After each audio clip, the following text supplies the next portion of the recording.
Hello everyone, how are you? I hope all of you are happy and healthy and once again you are most welcome to my YouTube channel JK with MK। तो मेरे प्यारे साथियों, जिन जिन भाई बहन का भी उत्तर प्रदेश दरोगा का 30 जून का पहली पाली का एग्जाम था, तो फ्रेंड्स ये एग्जाम ऐसा था, ये पेपर वाकई जितने भी प्रश्न थे पूछने के लायक थे, एक भी प्रश्न कमज़ोर नहीं था और कहा जाए तो थोड़ा सा टफ पेपर बनाया गया था इस पाली का। तो साथियों, जितने भी क्वेश्चंस हमें अवेलेबल हो पाए हैं, लगभग 35-40 क्वेश्चन हमें मिल पाए हैं, तो सभी क्वेश्चंस इस वीडियो में डाल दिए गए हैं विद डिटेल फुल एनालिसिस के साथ में। तो फ्रेंड्स वीडियो को ध्यान से देखेगा, जिनका भी एग्जाम बचा हुआ है तो साथियों उनके लिए तो यह रामबाण वीडियो है, धुआं वीडियो है। तो चलिए फ्रेंड्स वीडियो को शुरू करते हैं, नो टाइम वेस्टिंग, नो बकवास, सीधे क्लास। साथियों पहला प्रश्न जो आपसे पूछा गया था वो ये था कि अप्रैल 2000 से सितंबर 2020 तक भारत में सबसे अधिक प्रत्यक्ष विदेशी निवेश अर्थात FDI किस देश का रहा है। देखिए बड़ा ज़बरदस्त क्वेश्चन था, तो इसका राइट आंसर था मॉरिशस। जो मॉरिशस देश है, इसका जो FDI है वो अप्रैल 2000 से सितंबर 2020 तक सबसे अधिक FDI रहा है। यदि बात करें दूसरे नंबर पर, तो भाई साहब इस दौरान जो है पहले नंबर पर था आपका मॉरिशस और इसके बाद रहा था सिंगापुर और तीसरे स्थान पर आता संयुक्त राज्य अमेरिका अर्थात USA का नंबर रहा था तीसरे स्थान पर FDI के निवेश के मामले में अप्रैल 2000 से सितंबर 2020 के बीच में। चलिए नेक्स्ट क्वेश्चन जो आपसे पूछा गया था कि किस आर्थिक सर्वेक्षण में बैंकों के राष्ट्रीयकरण की गोल्डन जुबली बनाई गई। तो साथियों यहाँ पर RBI की बात नहीं हो रही है, क्योंकि RBI की जो राष्ट्रीयकरण RBI का वो कब हुआ था, 1949 में हुआ था, लेकिन यहाँ बात हो रही है बैंकों के राष्ट्रीयकरण की गोल्डन जुबली की। तो साथियों ये मनाई गई है 2019-20 में। और देखिए वर्ष 2019 में भारत ने बैंकों के राष्ट्रीयकरण की गोल्डन जुबली बनाई है। और देखिए साथियों 1969 में 14 प्राइवेट बैंकों का राष्ट्रीयकरण हुआ था, इसीलिए जो है यदि आप 1969 में 50 जोड़ेंगे तो ये हो जाएगा आपका कितना, 2019। और इसलिए जो है 1969 में 14 प्राइवेट बैंकों का राष्ट्रीयकरण हुआ था और इसलिए जो है अब 2019 में इसकी जो है गोल्डन जुबली मनाई गई है। और याद रखिएगा यदि बात करें जो 6 बैंकों का और राष्ट्रीयकरण हुआ था वो होता 1980 में। चलिए फ्रेंड्स नेक्स्ट क्वेश्चन, थोड़ा सा टफ क्वेश्चन था लेकिन बड़ा अच्छा क्वेश्चन था, ये पूछा गया था जो भी। चलिए नेक्स्ट क्वेश्चन था कि कौन से राज्य या यूटी, कौन से राज्य या केंद्र शासित प्रदेश की पुलिस केंद्र सरकार के अंतर्गत आती है। तो भाई साहब देखिए जितने भी यूटी हैं अर्थात यूनियन टेरिटरीज हैं, जैसे कि दिल्ली हुआ, अंडमान निकोबार हुआ, लक्षद्वीप, दमन एंड दीव, दादर एंड नगर हवेली, तो इन सब की जो पुलिस सर्विस है ये किसके अंतर्गत आती है। तो ये भाई साहब केंद्र सरकार इसको डील करती है, कंट्रोल करती है। सभी केंद्र शासित प्रदेशों की पुलिस को भारत के गृह मंत्रालय के द्वारा ही कंट्रोल किया जाता है, अर्थात केंद्र सरकार के द्वारा ये नियंत्रित की जाती है। जितने भी यूनियन टेरिटरीज अर्थात जो केंद्र शासित प्रदेश है उनकी जो पुलिस होती है, जैसे कि आप दिल्ली में देख लीजिए, हमेशा इस पर हंगामा रहता है। दिल्ली सरकार कहती है कि पुलिस हमारी बात नहीं मानती और उधर से खींचतान इनकी होती रहती है। चलिए नेक्स्ट क्वेश्चन जो आपसे पूछा गया था फ्रेंड्स, बड़ा ही अच्छा क्वेश्चन है सारे, कि क्रिमिनल प्रोसीजर कोड जिसे हम CRPC कहते हैं, ये एक्ट कब पारित हुआ था। तो भाई साहब ये एक्ट पारित होता सन 1974 को, जबकि बात करें इंडियन पेनल कोड की जो भारतीय दंड संहिता IPC, तो ये 1860 में पारित हुआ था अधिनियम। चलिए नेक्स्ट क्वेश्चन, अगले प्रश्न की ओर बढ़ते हैं। 2011 के अनुसार महिला साक्षरता दर कितनी थी। तो देखिए 2011 की जो जनगणना हुई थी उसके अनुसार जो भारत की महिला साक्षरता दर थी वो थी 65.46%, जबकि बात करें भारत में पुरुषों की साक्षरता दर की तो वो रही थी 82.14%। और भारत की यदि ओवरऑल बात करें तो ये 74.04% रही थी। और सबसे अधिक आप जानते हैं कि जो केरल की साक्षरता दर है कितनी है, लगभग 94% है। और सबसे कम है भाई साहब बिहार की 63.82। और देखिए सबसे मजे की बात, सबसे कम साक्षरता दर बिहार की है और यहीं से इसी राज्य से सबसे अधिक IAS IPS निकलते भी हैं। चलिए नेक्स्ट क्वेश्चन की ओर बढ़ते हैं। अगला प्रश्न था कि नियासिन किस विटामिन का रासायनिक नाम है। बहुत जबरदस्त क्वेश्चन है। तो विटामिन B3 जो है इसका ही जो है रासायनिक नाम क्या है, नियासिन है। और बाकी बात कर लेते हैं और किसी और की भी। तो विटामिन K को retinol, vitamin B1 thiamine, vitamin B2 riboflavin और विटामिन B5 जो पेंटोथेनिक एसिड और विटामिन B6 इसे कहते हैं पायरोडॉक्सिन और vitamin B7 biotin, vitamin B9 folic acid, vitamin B12 cobalamin, vitamin C की बात करें तो ascorbic acid, vitamin E calciferol और विटामिन K ये हो गया भाई साहब का फाइटोनेडाइन। तो भाई साहब याद रखिएगा मोस्ट इंपॉर्टेंट क्वेश्चन है, सारे फैक्ट जबरदस्त है, इन सभी को स्क्रीनशॉट ले लीजिएगा आप। चलिए नेक्स्ट क्वेश्चन की ओर बढ़ते हैं। अगला प्रश्न था कि चंपकम राजन बनाम बंदरास राज्यवाद किस अनुच्छेद से संबंधित है। तो देखिए बहुत ही अच्छा क्वेश्चन था, वाकई ये पूछने के लायक भी था। तो ये आर्टिकल था 29 का खंड 2। तो देखिए याद रखिएगा 1951 में मद्रास सरकार ने, अब जान लीजिएगा कि ये केस था क्या। 1951 में मद्रास सरकार ने सरकारी नौकरी और कॉलेज की सीटों में जाति आधारित आरक्षण प्रदान किया था और सुप्रीम कोर्ट के फैसले ने कहा था कि इस तरह के जो आरक्षण होंगे, जो आरक्षण प्रदान किया जाएगा वो भारतीय संविधान के अनुच्छेद 29(2) का उल्लंघन है। जबकि इस निर्णय के कारण भारत के संविधान का पहला संशोधन हुआ था कब, 1951 में, आप जानते हैं। और जो अनुच्छेद 29(2) है ये राज्य द्वारा घोषित अथवा राज्य निधि से सहायता पाने वाले किसी शिक्षा संस्थान में प्रवेश से किसी भी नागरिक को केवल धर्म, मूल, वंश, जाति, भाषा अथवा इनमें से किसी के आधार पर वंचित नहीं रखा जाएगा। जबरदस्त क्वेश्चन था, मोस्ट इंपोर्टेंट, और वाकई पूछा भी गया था और एक दो बार और भी पूछा गया ये पहले। नेक्स्ट क्वेश्चन था कि 1906 के कांग्रेसी अधिवेशन में अध्यक्ष कौन था। तो देखिए जो 1906 में कांग्रेस का अधिवेशन हुआ था, कहाँ पर, कोलकाता में, तो इसकी अध्यक्षता की थी दादा भाई नेरोजी ने।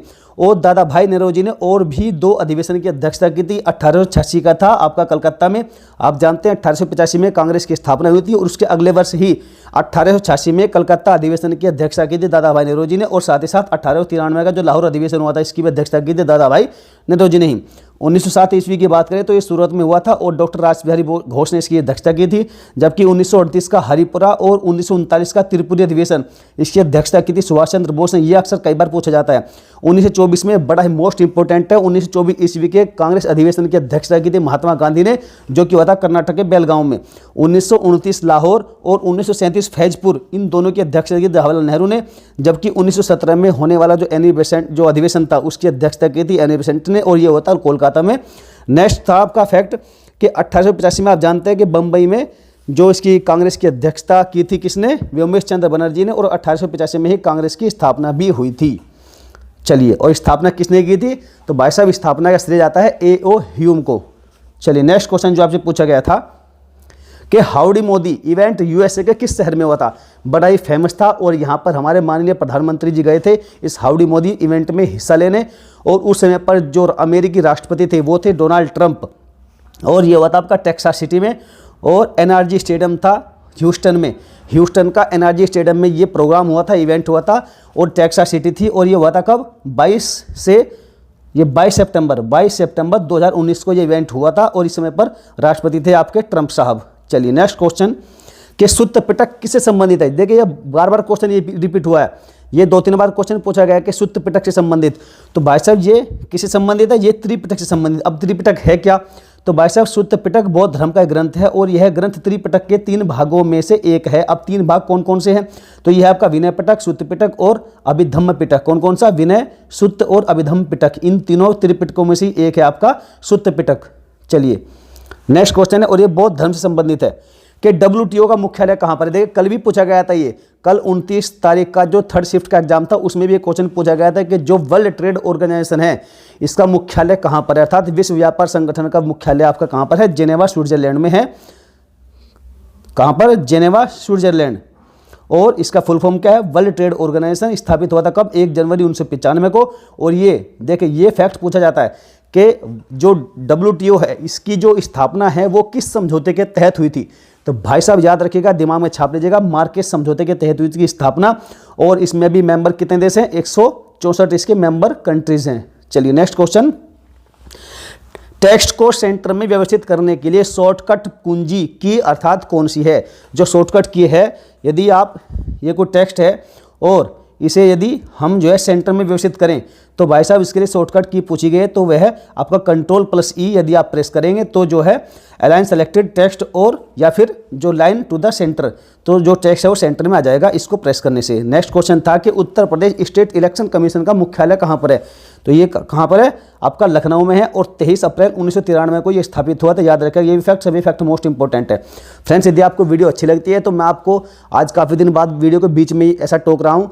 यदि आपको वीडियो अच्छी लगे तो फ्रेंड्स लाइक जरूर करिएगा। एक लाइक हमारा हौसला बढ़ाता है, हमें मोटिवेशन देता है। और मैं भगवान से प्रार्थना करता हूँ, दुआ करता हूँ, आप सभी के लिए शुभकामनाएं देता हूँ आपको कि आपका सिलेक्शन जल्दी से जल्दी हो और आप अपने कंधों पर सितारे लगाकर उत्तर प्रदेश दरोगा में अपनी वैकेंसी पक्की करा सकें। चलिए नेक्स्ट क्वेश्चन था कि अनुच्छेद 123 के तहत अध्यादेश कौन जारी करता है। तो देखिए भाई साहब जो अनुच्छेद 123 है इसके तहत अध्यादेश जारी करता है आपका भारत का राष्ट्रपति। और संसद के बीच विश्रांति काल में अध्यादेश प्रख्यापित करने की शक्ति किसको है, राष्ट्रपति जी को है। और इस अध्यादेश को अगले सत्र में दोनों सदनों से पास कराना अनिवार्य होता है। यदि बात करें आर्टिकल 213 की, तो देखिए जो राष्ट्रपति अध्यादेश जारी करता है तो वो आर्टिकल 123 के तहत करता है। जबकि राज्य की बात करें तो आर्टिकल 213 में है कि राज्यपाल को विधानमंडल के विश्रांति काल में अध्यादेश प्रख्यापित करने की शक्ति प्राप्त है। यदि राज्यपाल अध्यादेश जारी करता है तो वो आर्टिकल 213 के अंतर्गत करता है, जबकि राष्ट्रपति करता है आर्टिकल 123 के अंतर्गत।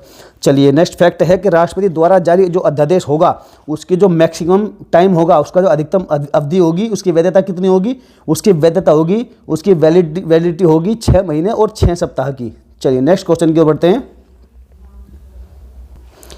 कोई विधेयक धन विधेयक है या नहीं, इसका निर्धारण कौन करता है? तो बार बार क्वेश्चन पूछा गया है, बड़ा ही सिंपल है, आप सभी को मालूम होगा।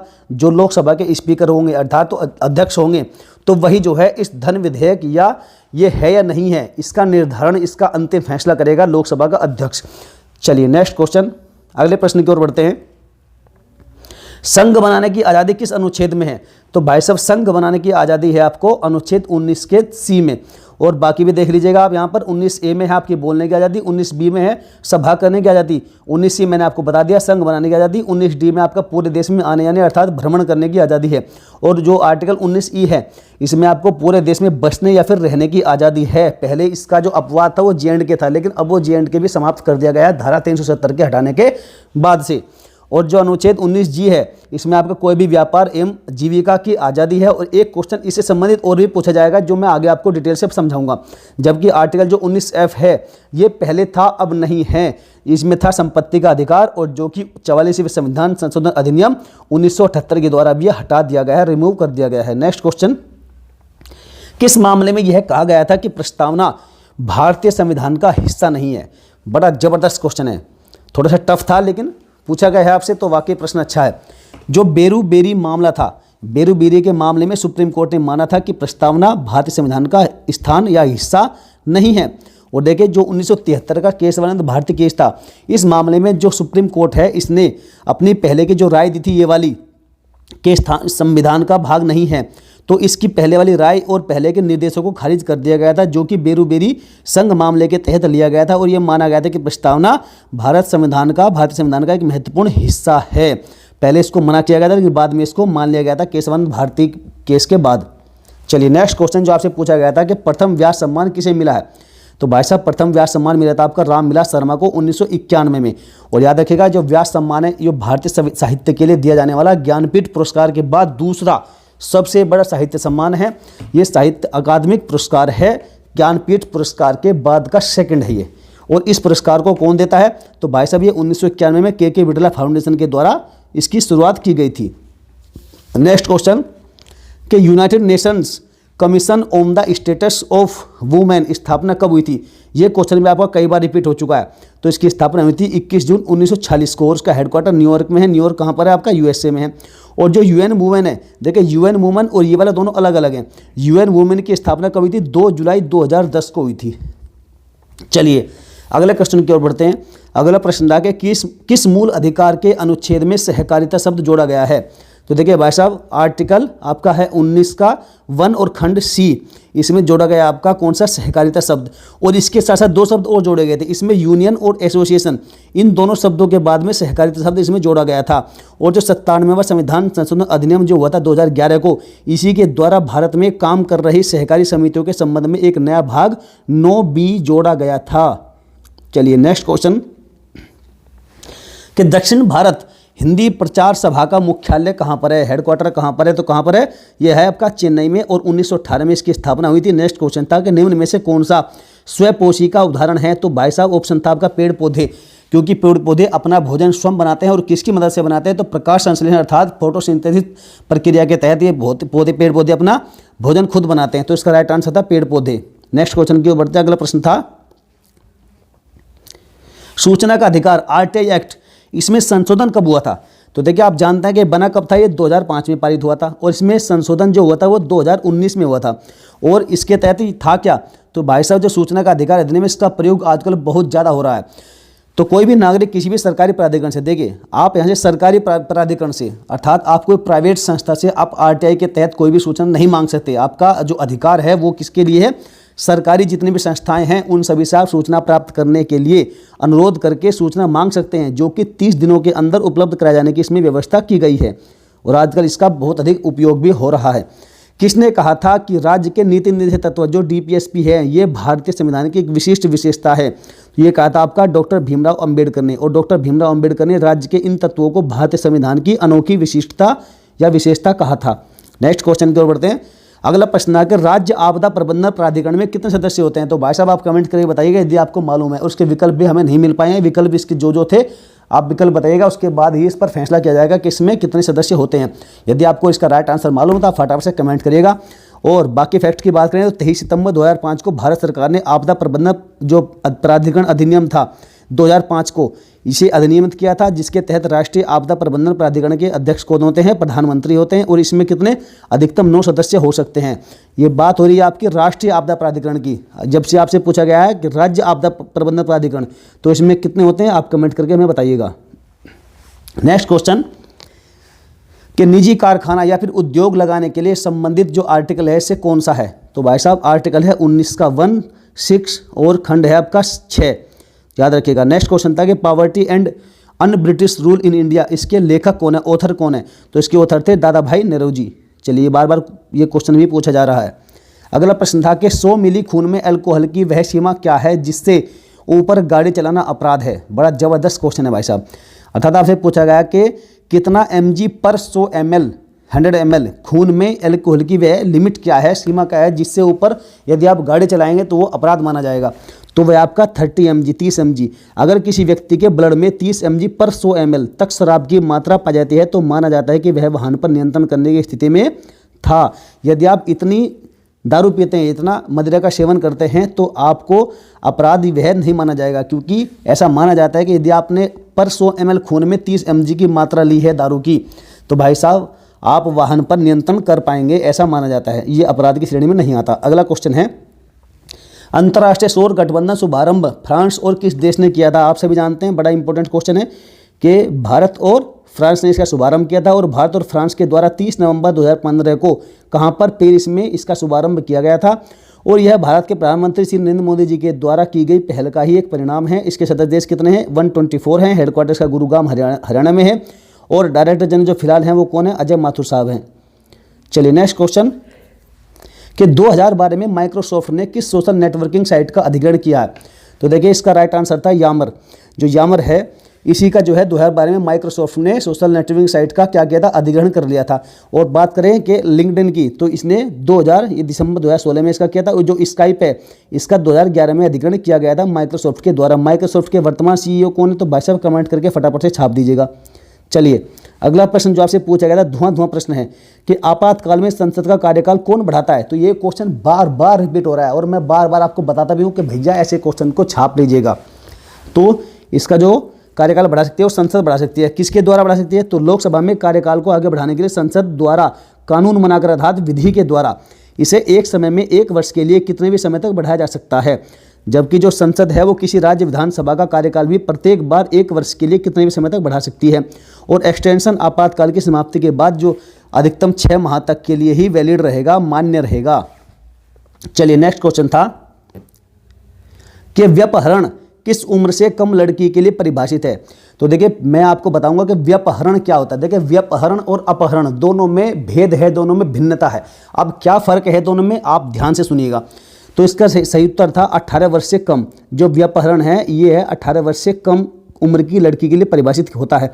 अब देखिए जो 16 वर्ष से कम उम्र का बालक अर्थात लड़का या फिर 18 वर्ष से कम उम्र की लड़की या फिर किसी भी आयु वर्ग का विकृत चित्त अर्थात जो मानसिक विकारी रोग वाला होता है तो उसको बहला फुसलाकर या फिर वह अपनी मर्जी से अपने पेरेंट्स की अनुमति के बिना ही उसे कोई अपने साथ ले जाता है तो उसे क्या कहेंगे? उसे व्यपहरण कहेंगे। और ये इसके जो धारा है इससे संबंधित वो है 361।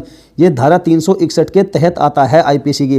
और याद रखिएगा यदि 16 वर्ष से अधिक उम्र का लड़का, देखिए यहाँ पर कम उम्र का लड़का था और यहाँ पर 16 वर्ष से अधिक उम्र का लड़का और 18 वर्ष से अधिक उम्र की लड़की को बलपूर्वक बाय फोर्स उसकी इच्छा के विरुद्ध उसे ले जाया जाता है तो उसे अपहरण कहते हैं। और इसके अंतर्गत जो धारा है वो इससे संबंधित धारा है कौन सी? 362 है। चलिए नेक्स्ट क्वेश्चन देखिए बड़ा अच्छा क्वेश्चन था ये। उच्च न्यायालय के तदर्थ न्यायाधीश अर्थात जो एड होक जो जजेस होंगे अर्थात सेवानिवृत्त जजों की बात यहाँ पर हो रही है, इनकी नियुक्ति किसकी सलाह पर की जाती है? तो भाई साहब जो हाई कोर्ट का मुख्य न्यायाधीश होता है वह राष्ट्रपति की पूर्व सहमति से ही इनकी नियुक्ति कर सकता है। यदि उन्हें लगता है कि हमारे ऊपर वर्कलोड बहुत ज़्यादा है और केसेस बहुत अधिक पेंडिंग अवस्था में हैं, तो भाई साहब जो रिटायरमेंट जो जजेज हो चुके हैं तो उनकी नियुक्ति भी दोबारा से हो सकती है। और वह कौन करेगा? तो हाई कोर्ट का मुख्य न्यायाधीश होगा वही राष्ट्रपति की सलाह से करेगा। और याद रखेगा जो आर्टिकल 224A है 224A, इसी के तहत संविधान में जितने भी रिटायरमेंट जो जज हैं उन सभी की नियुक्ति का प्रावधान इसमें किया गया आर्टिकल 224 में। याद रखेगा 224 का A। नेक्स्ट क्वेश्चन कि वन्य जीव संरक्षण अधिनियम 1972 की किस धारा के तहत पशुओं की ट्रॉफी रखना अपराध है? अब ट्रॉफी है क्या? तो देखिए भाई साहब ये है सेक्शन 2, जो सेक्शन 2 है इसी के तहत जो है आप पशुओं की ट्रॉफी नहीं रख सकते। और ट्रॉफी क्या होती है? ट्रॉफी वह जानवर है जिसका सिर, त्वचा या फिर शरीर का कोई भी अन्य हिस्सा अर्थात कोई भी भाग जिसे सरकारी एक स्मारिका के रूप में रखता है अर्थात एक यादगार के रूप में रखता है तो वह ट्रॉफी कहलाती है और ये एक अपराध है। और इसके अंतर्गत जो धारा सेक्शन 2 है इसी के तहत जो है सजा का इसमें प्रावधान भी किया गया है। और जो हंटिंग होती है अर्थात शिकार करना ये आपका सेक्शन 9 के अंतर्गत आता है, एक अपराध की श्रेणी में है। चलिए नेक्स्ट क्वेश्चन था कि भारत के मुख्य चुनाव आयुक्त की नियुक्ति कौन करता है? तो भारत के राष्ट्रपति करते हैं। बार बार ये क्वेश्चन रिपीट हो रहा है।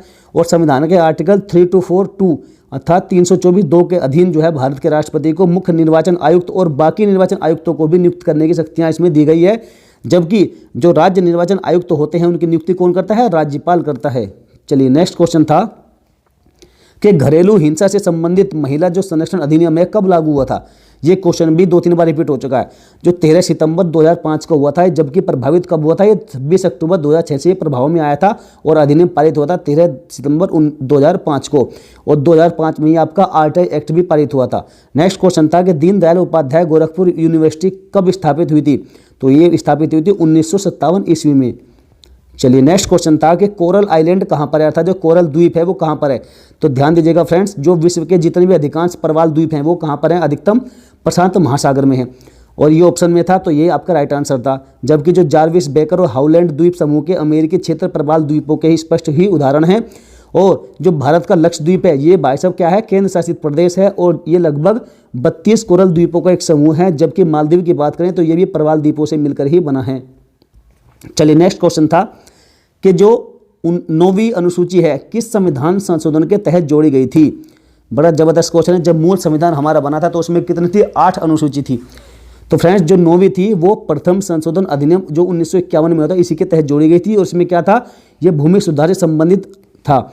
नेक्स्ट फैक्ट है आपका कि जो 10वीं अनुसूची है इसमें जो दल बदल विरोधी कानून है ये 52वें संविधान संशोधन अधिनियम 1985 के द्वारा जोड़ी गई थी। जो 11वीं अनुसूची है ये 73वें संविधान संशोधन अधिनियम 1992 के द्वारा जोड़ी गई थी।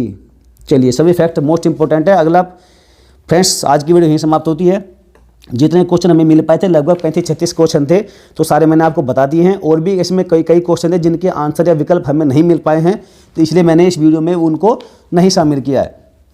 तो फ्रेंड्स वीडियो कैसी लगी है आप बताइएगा जरूर कमेंट करके। और वीडियो अच्छी लगी तो लाइक करिएगा, अपने दोस्तों में शेयर करिएगा। और यदि कोई सुझाव है तो भाई साहब आप हमें कमेंट करके जरूर बताइएगा। यदि कोई आपको लगता है कि कहीं मिस टाइपिंग या मिस प्रिंट हो गया है तो आप बताइएगा जरूर। तो चलिए फ्रेंड्स वीडियो को सब्सक्राइब करके लाइक करके चैनल को सब्सक्राइब करें और उसके बाद बेल आइकन को जरूर प्रेस कर दें। चलिए फ्रेंड्स एक बार फिर से सभी के लिए मेरी शुभकामनाएं। मिलेंगे फिर के नेक्स्ट वीडियो में। जय हिंद, वंदे मातरम।